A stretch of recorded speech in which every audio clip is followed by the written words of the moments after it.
परम विभावना पटुमतीभ्या सुचरितपोनिधिभ्यो नमो गुरुभ्यो गुणगुरुभ्या शक्तिस् गुणसमग्गे पंचविहाचारकरण संदर्शे शिष्यानुज्ञे कुशले धम्मायर्य सदा वन्दे गुरुभक्ति संयमेन या तरन्ति संसारसागरं घोरं छिन्नन्ति अक्षुकम्बं जन्मं मरणं न पावयन्ति ये नित्यं व्रतमन्त्रहोमनिरता ध्यानाग्निहोत्राकुला षट्कर्माभिरतास्तपोधनधना साधुप्रिया साधुवा शीलप्राभरणा गुणप्रहरणा चन्द्रार्कते जोधिका मोक्षद्वारकपाटपाटनभटा प्रीणन्तु मां साधुवा गुरुभः पान्तु नो नित्यं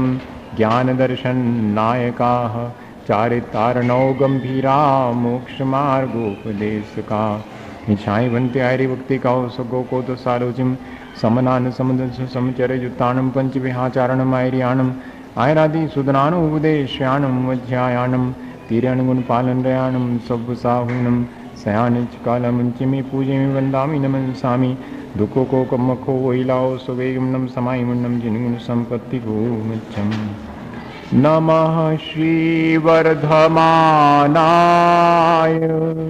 निर्धूतकलिलात्मने सालोकानां त्रिलोकानां यद्विद्यादर्पणायते।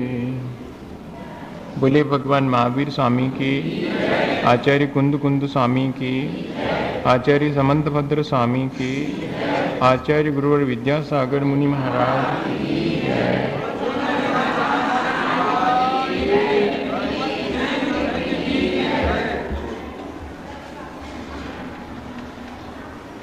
ये रत्नकरंडक शाब्काचार आचार्य समंतभद्र स्वामी का अपन पढ़ रहे हैं। पिछले दिनों हमने अपने आत्मा के उत्थान के लिए बहुत सारी बातें सीखी हैं। उसमें मुख्य बात यही है कि हम अपने परिणामों को कैसे निर्मल बनाएं। तो परिणामों की निर्मलता के लिए आचार्यों ने हमें उपाय बताया कि सबसे पहले हमारी सच्चे देवगुरु शास्त्र के प्रति श्रद्धा होनी चाहिए, उनके प्रति हमारे मन में अनुराग होना चाहिए, जिसके माध्यम से हम अपने आत्मा का वास्तविक स्वरूप जान पाएंगे और वास्तविक स्वरूप जान करके उसके अनुरूप जब हम आचरण करेंगे तब हमारे परिणामों में निर्मलता आएगी।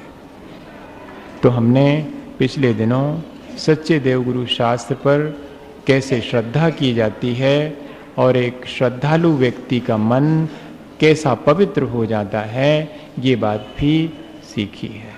श्रद्धा हमें कितनी बातें देती है, श्रद्धा हमें निर्भय करती है, श्रद्धा हमें निश्चिंतता देती है और श्रद्धा हमारी दृष्टि को निर्मल बनाती है। इतनी बातें श्रद्धा के आने पर हमारे जीवन में आती हैं और फिर हमें अपने आत्मा में रुचि जो उत्पन्न हुई है उससे हम अपने आत्मा की तरफ आते हैं।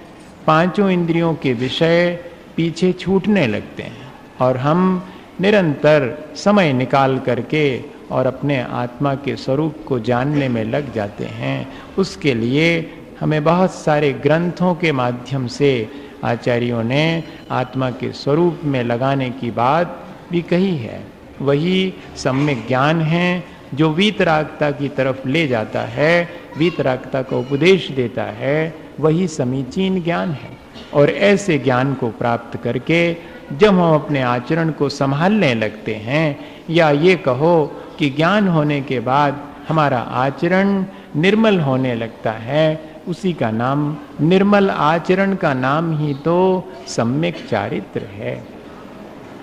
श्रद्धा के साथ जो, श्रद्धा और ज्ञान के साथ जो निर्मल आचरण किया जावे सो वही सच्चा आचरण है, क्योंकि वो आचरण हमारे जीवन को विकसित करता है। आचरण हमारे जीवन का विकास करता है। विकास किस बात में है?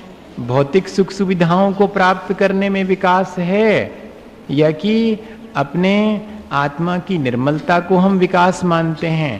पहले ये दृष्टिकोण भी हमें समझ लेना चाहिए। कई बार हम पवित्र आचरण करते हैं, काहे के लिए करते हैं? हमको सुख मिलेगा, भौतिक सुख मिल जाएगा। अच्छा आचरण करो तो हमको भौतिक सुख मिलेगा, इसलिए भी हम अच्छा आचरण कर सकते हैं। तो कहते हैं अगर सुखवादी दृष्टिकोण है तो फिर वो सुखवादी दृष्टिकोण असत प्रवृत्तियों में ही ले जाता है। सत प्रवृत्ति होना तब संभव है जब संयमवादी दृष्टिकोण होगा। दो ही दृष्टिकोण हैं आज के समय में। जो सुखवादी दृष्टिकोण हैं वो भौतिक सुखों के लिए, सुख सुविधा के साधन जुटाने में कोई भी उपाय नहीं छोड़ता है, चाहे जिस उपाय से, अधर्म से भी अगर उसे अपने सुख की प्राप्ति होती, भौतिक सुखों की, तो अधर्म भी कर लेता है।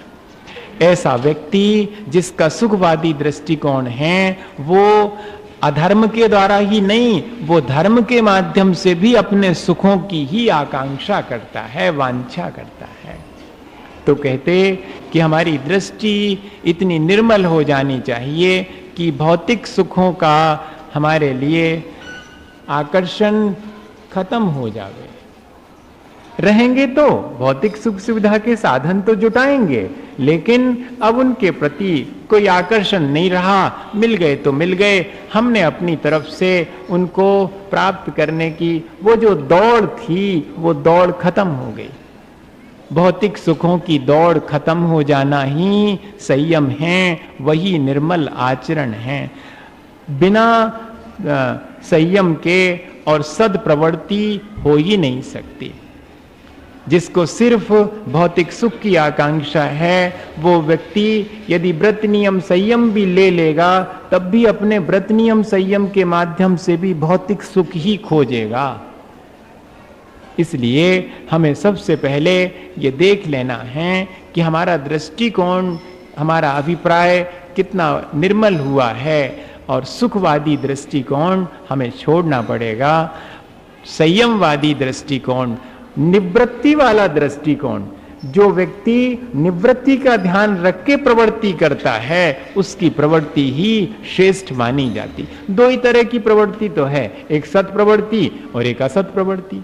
अच्छी प्रवृत्ति और बुरी। अपन कहते ना भैया इनकी प्रवृत्ति अच्छी नहीं, प्रवृत्ति अच्छी नहीं है, इसका मतलब अपन समझते हैं कि इनको संयम बिल्कुल नहीं है।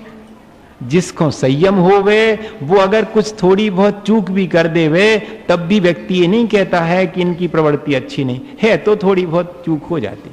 लेकिन जो संयमवादी दृष्टिकोण वाला नहीं है उसकी प्रवृत्ति अच्छी हो ही नहीं सकती। इसलिए हमें आज एक बात और नई सीख लेना है कि हमारे जीवन में दृष्टिकोण क्या है, जो हम आचरण कर रहे हैं उसके पीछे हमारा अभिप्राय क्या है।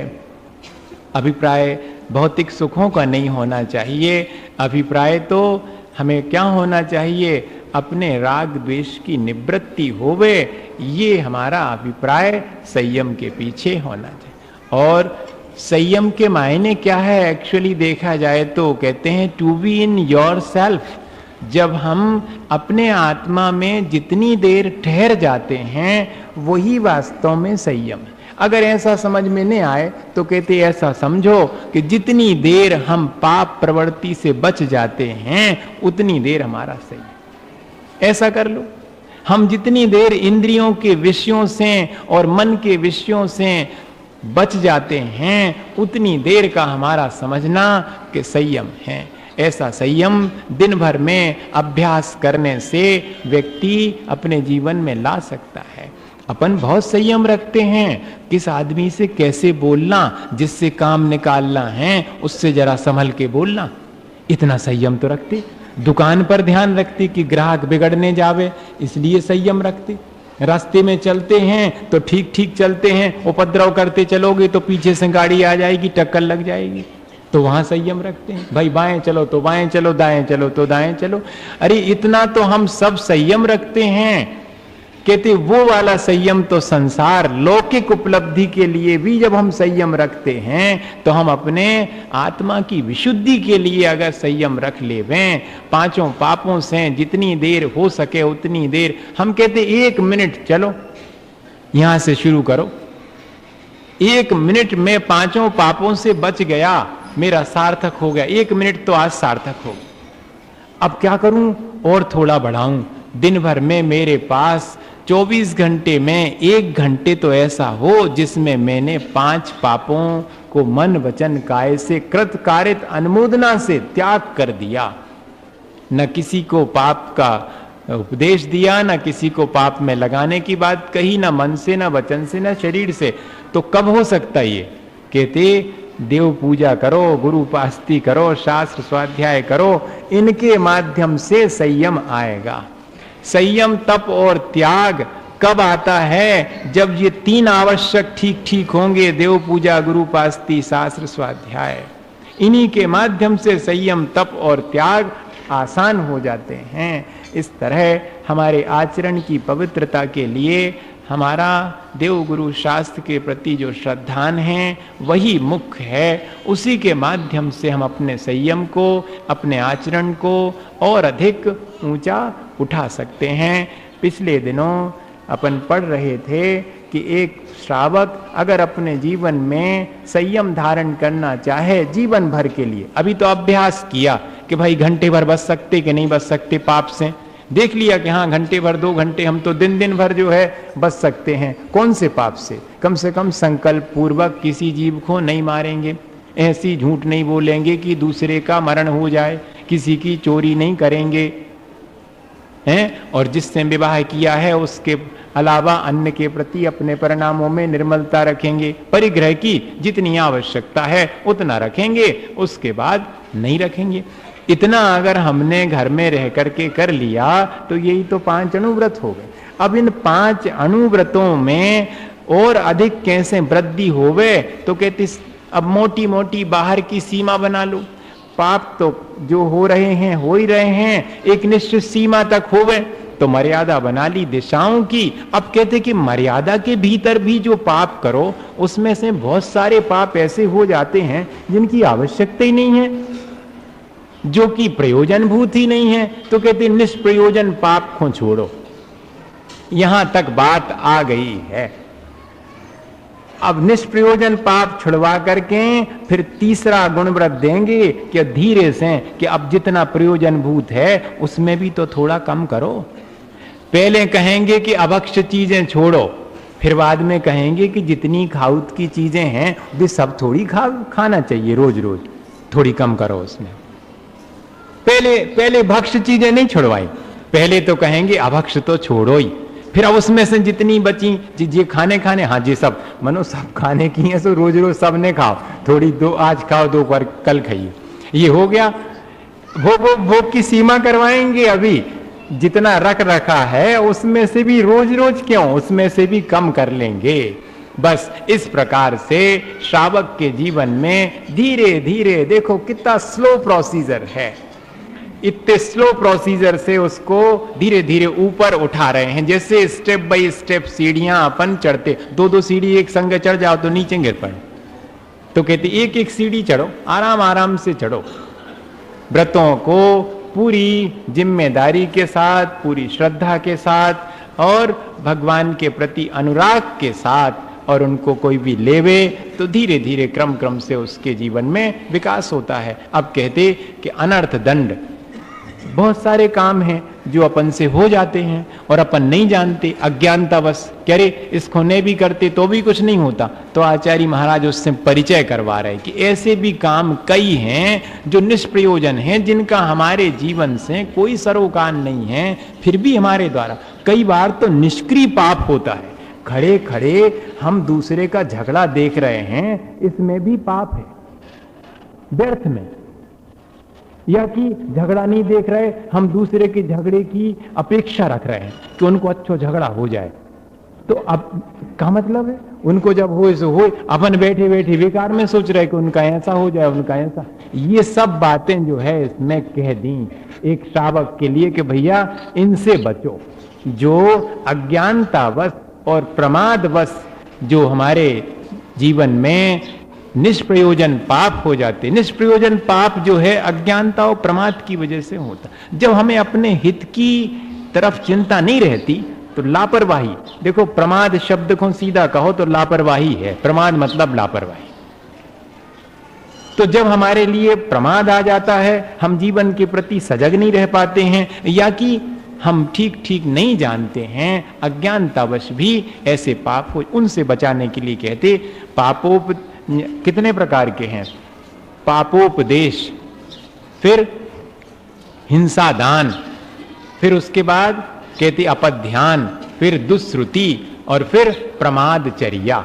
ये 5 नाम हैं। कठिन से लग रहा है कि जी 5 तो बहुत कठिन से, लेकिन है कुछ नहीं। हम कल बाद में यहां से जाके सोचते रहे कि हमने कह तो दिया था कि बुरा मत देखो, बुरा मत सुनो और बुरा मत कहो, तो ये 5 को कैसे इसमें घटित करेंगे। तो देखो, बुरा मत कहो मतलब पाप का उपदेश न दो, यही तो है ही पापोपदेश। अच्छी बात कहो जिससे दूसरा भी धर्म में लगे, तो पापोपदेश से बचना अर्थात बुरा मत कहो। फिर कहते हिंसा दान अर्थात बुरा मत करो। एक चीज ऐड इसमें एक्स्ट्रा हो जाएगी, करने वाला, बुरा मत कहो, बुरा मत करो। हिंसा दान तो बुरी चीज है, उसको मत करो। फिर कहते अपध्यान, बुरा मत सुनो या कि बुरा मत सोचो, ऐसा भी कह सकते हैं। इसको बुरा मत देखो भी कह सकते हैं। अपध्यान में अपन हमेशा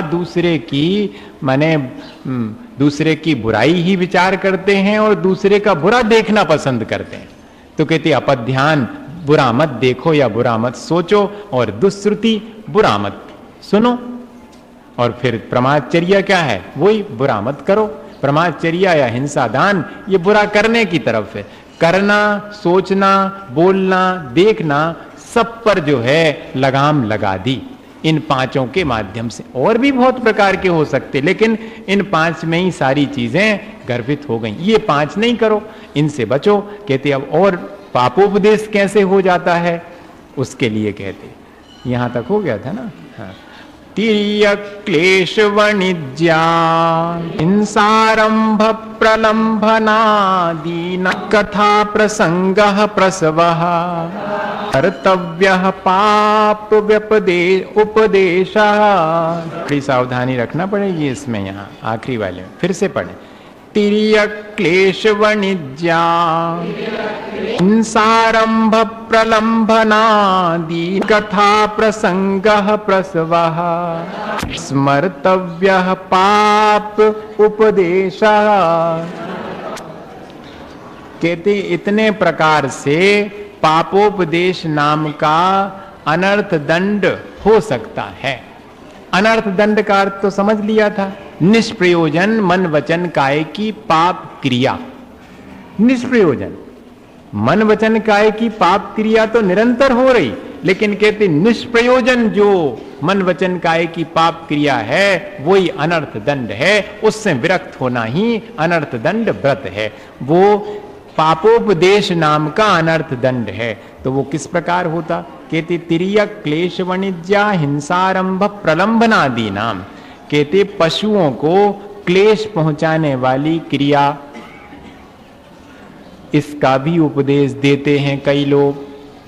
आजकल जितनी भी जो इसमें जितनी हीमोग्लोबिन, हेप्टोग्लोबिन और ये जो हार्मोनल या कि लीवर एक्सट्रैक्ट की जो दवाइयाँ लिक्विड फॉर्म में आती हैं, उन सब में क्या है, वो वैज्ञानिक जो है यही तो बता रहे हैं कि इन जानवरों के द्वारा ऐसा ऐसा इनको तकलीफ पहुंचा के और इनसे इतना बेनिफिट ले सकते हैं। यही तो, ये सब क्या है, तिर्यक क्लेश वाणिज्य। और उसका अपन धंधा करो, मान लो उसको अपन बेचो। तो उससे पाप तो लगेगा। ये निष्प्रयोजन पाप था जिससे कि कोई प्रयोजन नहीं सध रहा। और व्यापार हिंसा, ऐसा व्यापार जिसमें हिंसा बहुत होती है। अब जंगल जलाने का व्यापार कर लिया, फिशरीज कर खोल ली, पोल्ट्री फार्मिंग है, ये सब चीजें क्या हैं?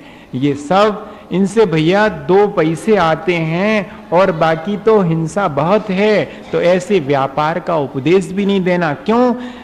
दिख रहा है कि तुम अगर एक ठो फल फूल को ठेला लगे हो तो उतनी इनकम नहीं हुई है, तुम तो सरकार से लोन लेके और एक ठो गुमटी रख लो अंडा बेच बेची ले, जी तो है ही। और क्या जी उपदेश दे दिया आपने उसको, अपनी बुद्धि, आपको बुद्धि है। अब वो तो गरीब आदमी था, वो नहीं समझता, उसने तो कही अपन तो भैया खोमचा लगा लें, अपन तो फल फूल बेचें। वो फल फूल बेच रहे हो तो आपने उसको अपनी बुद्धि से और समझा दिया कि देखो ये में ज्यादा लाभ नहीं है, लाभ तो ये में है, वो कर लो। कहते ऐसा नहीं करना। व्यर्थ जो है इस प्रकार के उपदेश से दूसरे को पाप में मत लगाओ। आपने खुद तो करना छोड़ दिया है, लेकिन दूसरे को मत लगा देना उसमें। ये भी सावधानी की आवश्यकता है। कोई सलाह मांगे तो उसको व्रती व्यक्ति बहुत सोच समझ के सलाह देगा कि भैया ये पाप में न लग जाए, इसको पाप से बचाना है। फिर कहते आरंभ बहुत अधिक जो हिंसा इत्यादि के काम हैं वो आरंभी के, आरंभश्च कृषि आदि, जो 80-80 कृषि विद्या शिल्प वाणिज्य। अब अरे तुम खेत में जो है खाद नहीं डाल, बिना खाद डालें थोड़ी होत, अरे दवाई छिड़को करे तब होत अच्छी फसल। अब ले वो कृषि कर रहा था, कृषि करना बुरा नहीं था, लेकिन कृषि में जो जो हिंसा के उपाय हैं वे आपने उसको लालच दे के और उनका उपदेश दे दिया। जितने पेस्टिसाइड बेचते हैं वे क्या करते? With in 5 minutes kill all the bacterias, all the insects, ये लिखते हैं वो with in 5 minutes, you tested it. ऐसे स्लोगन्स उसमें लिखे रहते हैं कि आप टेस्ट करके देख लीजिएगा, 5 मिनट के अंदर सारे जीवों को। आदमी सोचता कह रहे ले लो, ये पापोपदेश दे करके ही तो बेचना है। ये आज की भाषा में ये सब चीजें आचार्य भगवंत उस समय ही इन चीजों को जानते थे।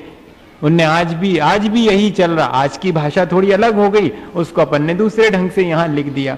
और कहते प्रलंबनम वंचनम, कहते दूसरे को ठग लेना, ठगने का उपदेश देना, ये बहुत करते हैं अपन। अरे तुम्हें दुकानदार ने बुद्धू बना दो, अब ऐसो करियो, तुम ऐसे ऐसे जाइयो, तना होशियारी से काम करो, ऐसा होत का काम।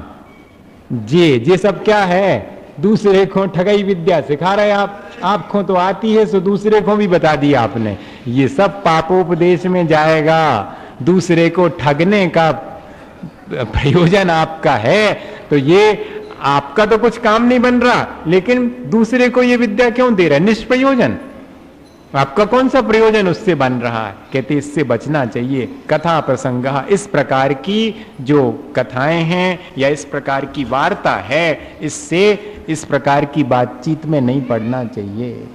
आपस में खड़े होकर के मान लो नहीं भी है तब भी ऐसी बातचीत नहीं करना चाहिए। क्या पता कौन व्यक्ति सुन करके और उससे अपना अहित कर ले। आप तो अकेली चर्चा, हम तो चर्चा कर रहे थे कि ऐसी ऐसी कृषि में ऐसा ऐसा करो तो ऐसा होता है। आचार्य श्री ने कई बार कहते हैं वो कि कभी भी जिस चीज से घात होता हो वो चीज मालूम भी हो तो दूसरे के सामने बोलना नहीं कि इसमें इस चीज को मिला दो तो ऐसी चीज बन जाती, उससे मरण होता है। कि जानते भी हो तो नहीं बताना। क्यों? ये सब पापोपदेश में निष्प्रयोजन। बैठे बैठे आपको ज्ञान है इन सब चीजों का तो आप अपने ज्ञान को अपने तक सीमित रखो, क्योंकि दूसरा व्यक्ति उसको सुन करके आपने तो त्याग कर दिया है। देखो व्रती व्यक्ति की लाने कह रहे, उसने तो त्याग कर दिया, लेकिन अब निष्प्रयोजन पाप भी हो सकता है।